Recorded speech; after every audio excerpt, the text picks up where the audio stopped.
Oke ya, selamat siang semua. Ya, hari ini kita, karena yang kemarin ya, yang paket UN dari Miss udah selesai bahas, berarti kita lanjut ke pembahasan yang soal tryout ya, soal tryout kemarin. Nah, kita lihat, berarti kita bahas nih, mungkin kira-kira nomor 1 sampai 11 kali ya hari ini. Kita lihat nomor 1, nih ada gambar ya, pakai gambar yang di sini. Nah, ditanya jika unsur P memiliki 14 neutron, maka notasi unsur yang tepat dari unsur tersebut adalah, berarti kita bikin P dulu, ya.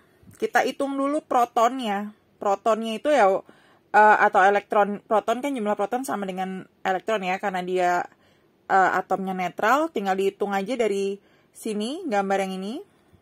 Berarti lingkaran pertama ya, lintasan pertama itu 2, terus lintasan kedua 8, lintasan ketiga 3, berarti 2, 8, 3, berarti 13. Ya, berarti kalau notasi unsur yang ditaruh di bawah itu adalah jumlah elektron atau jumlah proton 13. Ada yang tahu nggak jumlah atasnya yang dituliskan nomor massa? Berapa? Berarti yang di atasnya di angka berapa?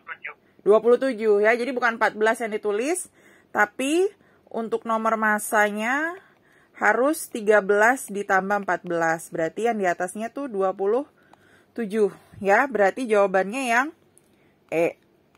Gitu ya. Bisa dilihat di situ ya. Nah, sekarang kita lihat dia mau nomor 2 soalnya masih di gambar yang atas itu. Ya, yang ditanya unsur Q dalam sistem periodik terletak pada periode dan golongan berturut-turut. Berarti kita lihat Q ya. Q itu konfigurasi elektronnya yang lintasan pertama 2, sedangkan lintasan yang kedua adalah 5, ya kan? Jumlahnya ada 5. 2, 5. Berarti yang kalau lihat golongan, ngelihatnya dari yang paling belakang aja. Ya, atau kamu bikin SPSS juga boleh. Tapi kan kalau ini kita bisa pakai kayak gini juga boleh ya. Yang konfigurasi yang sederhana. 2, 5. Berarti yang ini adalah menandakan golongan ya. Jangan sampai ketukar. Golongannya adalah golongan berapa? 5A ya. Karena elektron valensinya 5. Terus periodenya. Ya, periode itu adalah berapa kali kan? Ini ada berapa lintasan? 1, 2. Berarti periodenya adalah 2. Ada nggak tuh jawabannya? 2 dan 5A ya. Berarti jawabannya yang B. Nah, nomor 2 kita dapat jawabannya yang B. Oke, terus lanjut sekarang ke nomor 3. Nomor 3 ada MG12. Kalian bisa bikin SSPS boleh, atau kalian bikin yang sederhana juga boleh. Kalau 12 tuh 282. Ya, berarti valensinya 2. Kalau valensinya lebih kecil dari 4 ya, 1 sampai 3 itu kan dia melepas. Dia melepas 2, berarti melepas sebanyak elektron valensinya. Berarti dia Mg2+. Terus sedangkan yang Cl 17, kalau kita mau bikin konfigurasi yang pakai sederhana, 2, 8, 7. Nah, kalau dari 4 sampai 7 itu kan berusaha menjadi 8 kan. Berarti dia mengambil ya. Mengambil, kalau 7 supaya jadi 8 ngambil berapa berarti? Ngambil berapa elektron? 1. Berarti min ya. Min 1. Tinggal digabung. Berarti Mg-nya 1. Cl-nya 2. Kan ditukar ya angka atasnya. Mg Cl 2. Nah, berarti kita lihat. Ada 2 ya. Mg Cl 2 jawabannya. Yang ditanya ikatannya kovalen atau ionik. Kalau kovalen itu non-logam dengan non-logam. Berarti minus dengan minus. Ya, pengecualian untuk H ya, H itu H+, tapi tetap dia sebenarnya adalah non-logam. Berarti karena ini Mg-nya itu logam, sedangkan Cl-nya itu non-logam, ya bisa dilihat dari muatannya. Nah, itu berarti kalau 1+, 1-, berarti dia ikatannya yang ionik. Ya, berarti nomor 3 jawabannya adalah yang C. Gitu. Nah, sekarang kita lanjut ke soal nomor 4. Ini soal teori ya, yaitu nama. Dilihat di soalnya yang ditanya itu cuma hasil aja. Berarti kalau hasil di mana? Kiri tanda panah atau kanan tanda panah? Kanan. Kanan. Berarti pertama kita lihat si Cu2S dulu. Ya kan? Nah, kalau Cu2S itu kan kalau Cu2S itu berarti kita harus tahu dulu muatan dari si tembaga. Karena dua-duanya ini nggak ketahuan sebenarnya ya. Maka S mau nggak mau dia itu karena temennya nggak ketahuan, dia itu ngikutin, dia kan golongan 6A ya. Berarti dia butuh 2, dia muatannya min 2 si S. Berarti Cu2-nya supaya jadi 0 dia plus 2 kan.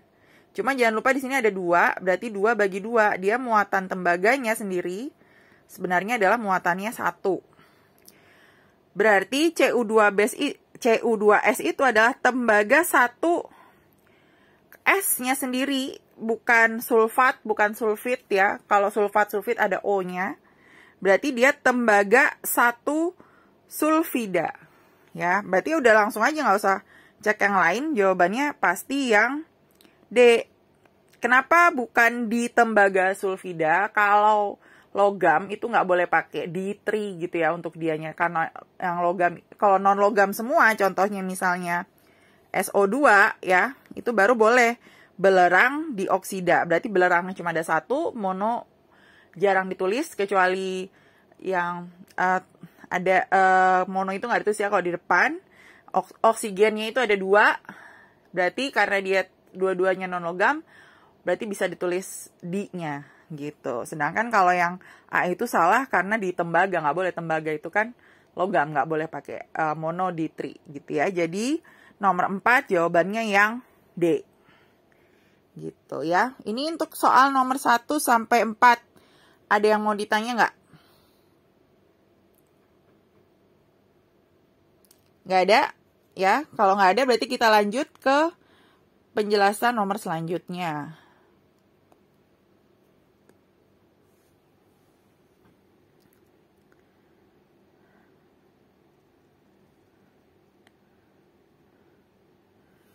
Oke nih, kita lihat di penjelasan untuk nomor selanjutnya. Yang ditanya, ini ada reaksi ya. Reaksinya bisa dilihat di sini. Ya. Ini biasanya udah ada angka 2-nya, berarti biasanya udah setara. Kalau kalian nggak yakin, dicek lagi. Dari O-nya ada 1, kanan 1, H-nya ada 4, kiri, kanan ada 4. Berarti benar ya. Berarti dia sudah setara. Gitu. Nah, sekarang dilihat dari yang diketahui di soal adalah 160 gram metanol. Metanol itu yang ini.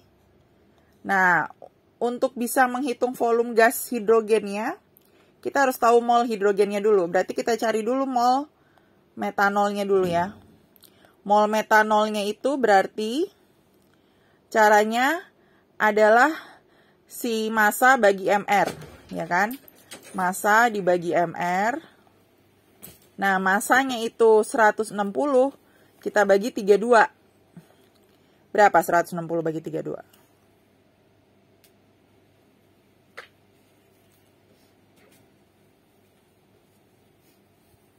Sakit lah. 160 bagi 32 berapa? 5. Ya. Nah, gitu. 160 bagi 32 sama dengan 5. Nah, berarti selanjutnya kita bisa dapat si volume dari gas hidrogen. Volume dari gas hidrogen. Berarti kita cari dulu mol H2-nya. Caranya tinggal perbandingan koefisien kan. Dia angkanya 2. Berarti 2/1 dikali mol si metanol. Yaitu 2/1 kali 5. Berarti berapa? 10.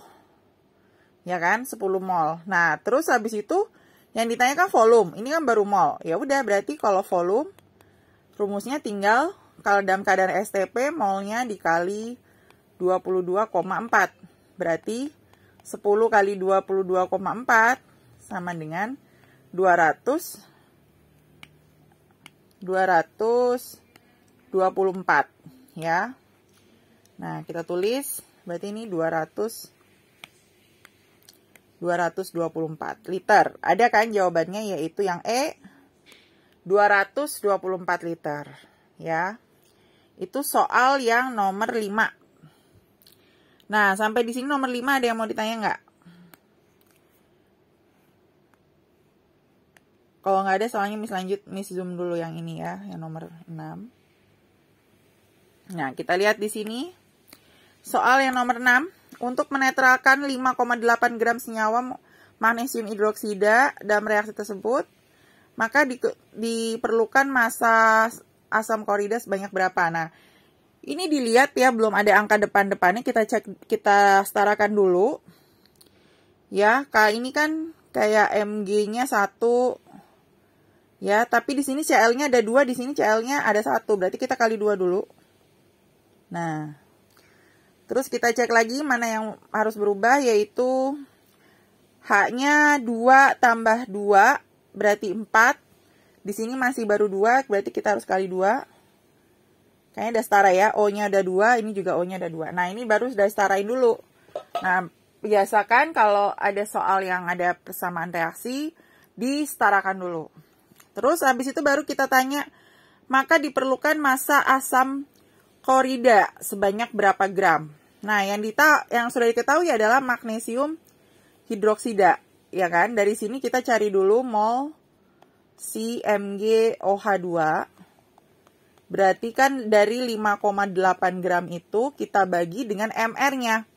MR dari MgOH2, berarti Mg itu 24, O itu 16, ya kan? Tapi kali 2, karena ada 2-nya, H-nya juga kali 2, berarti 2 kali 1, 2. Berarti itu jawabannya 58 ya, 5,8 dibagi 58, berarti mol dari MgOH2 adalah 0,1, gitu.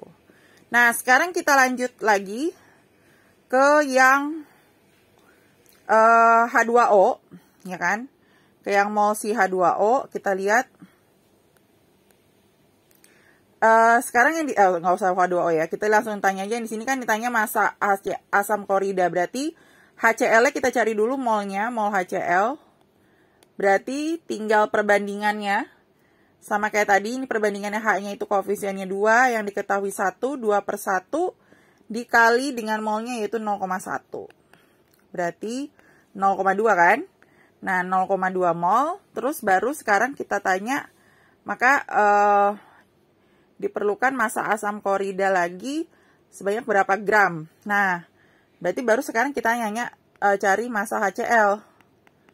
Ya kan? Massa HCl berarti adalah 0,2 dikali dengan MR dari HCl. MR HCl 35,5 ditambah dengan 1, berarti 36,5. Tinggal dihitung 0,2 kali 36,5, jawabannya adalah 7,3 ya. Nah, 7,3 gram. Nah, di option ada kan ya, 7,3 yaitu yang C. Jadi jawabannya 7,3 gitu. Oke, sampai di sini ada yang mau ditanya nggak? Sebelum lanjut ke soal selanjutnya. Kalau nggak ada lanjut ya, kita lanjut ke soal selanjutnya.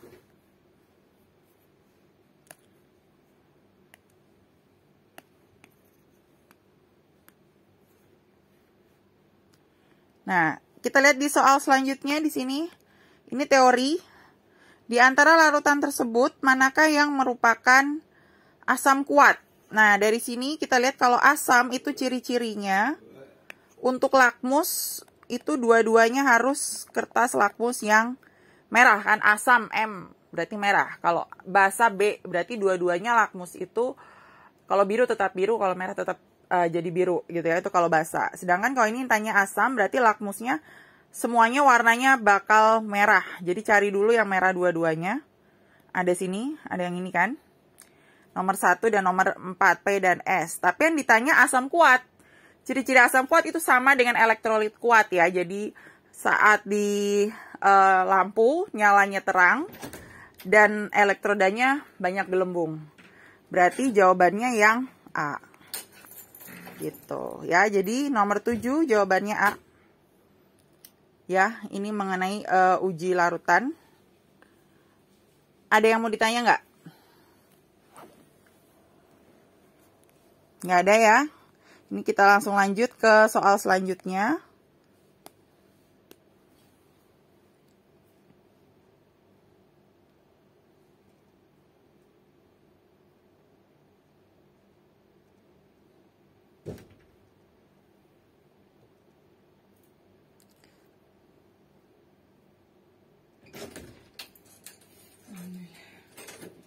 kita lanjut lagi ke soal selanjutnya. Nih, nomor 8. Nah, ini mengenai titrasi ya. Titrasi itu rumusnya, diingat, rumusnya adalah volume asam kali M asam kali jumlah H plus sama dengan volume basa kali M basa dikali dengan jumlah OH min. Itu rumus untuk titrasi. Nah, volume dari asam ya kita udah dapet yaitu 5 karena dia nggak berubah. Sedangkan volume basanya ini kan dalam percobaan ada 3 kali. Berarti kita cari rata-ratanya tuh. Berarti 12 tambah 13 tambah 14 bagi 3 sama dengan 13 ternyata.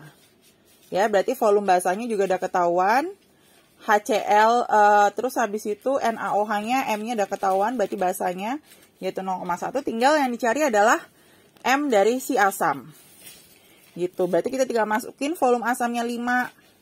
M asamnya nggak ketahuan, jumlah H plus dari HCl ada 1, volume basa adalah 13, M basanya juga ada ketahuan 0,1, dan jumlah dari OH min nya juga 1. Nah, berarti ini tinggal dicoret, tinggal nyari MA-nya berarti 1,3 bagi 5. Ya, 1,3 bagi 5 itu adalah 0,26. Iya, betul.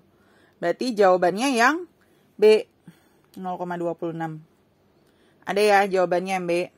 Nah, selanjutnya nomor 9 juga ini teori. Nah, ini diperhatikan soalnya ada dalam 5 buah gelas kimia berisi air, suhu 25. Berarti semuanya awalnya suhunya adalah 25. Berarti ini T awal ya. Suhu awal. Terus habis itu dia dimasukkan zat kimia beda-beda kan. Gitu. Setelah itu, setelah dihitung dalam waktu tertentu, ada perubahan suhunya. Gitu ya. Tapi yang ditanya dari percobaan 1 sampai 5 itu, manakah yang bersifat exotherm? Diingat ya, kalau exo itu kan melepas panas. Berarti nanti si suhu lingkungannya, itu ya kan karena suhu yang dihitung dalam termokimia adalah suhu lingkungan, berarti suhunya nanti naik. Ya, jadi exotherm itu suhunya naik. Berarti awalnya 25, mana aja yang naik? Berarti yang nomor 2 nih, karena jadi 30. Juga yang nomor 5, karena berubah jadi 35 derajat Celcius. Berarti jawabannya 2 dan 5, yaitu yang C. Gitu. Ini untuk soal yang nomor 9, ya, mengenai termokimia. Ada yang mau ditanya sebelum lanjut lagi? Kalau nggak ada? Ada? Nggak ada? Iya, boleh. Kan kalau exotherm itu berarti nanti suhu lingkungannya naik. Iya, betul. Nah, kalau yang nanti suhu lingkungannya turun itu disebut apa? Endotherm. Endo. Kan kalau endo, suhu yang di lingkungannya dia masuk ke dalam ya. Apa kalornya masuk. Berarti suhu lingkungannya turun. Nah, itu disebutnya endotherm.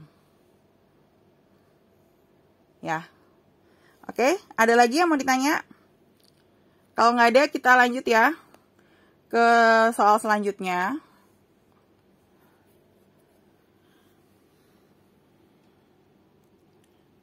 Oke, nah. Oke ya, nah ini ada soal nomor 10. Nah, ini diingat, ini juga masih mengenai termokimia yang bentuknya diagram siklis. Ya, cara mengerjakannya itu adalah kamu boleh, karena ini bentuknya siklis ya, alias siklus gitu ya bentuknya. Kembali lagi ke awal gitu. Kalian bisa milih, misalnya kalau Miss pilih arah dari reaksinya seperti ini. Ke kanan ya. Terus ke bawah.